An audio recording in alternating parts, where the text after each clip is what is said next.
Eita! É, pode. Não pede não, Lucas. Pede, filho. Então, até um trecheiro aqui é de vez. A cara da alegria, né?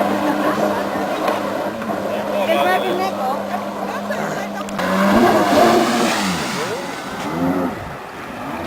Deixa você aqui. Desliga.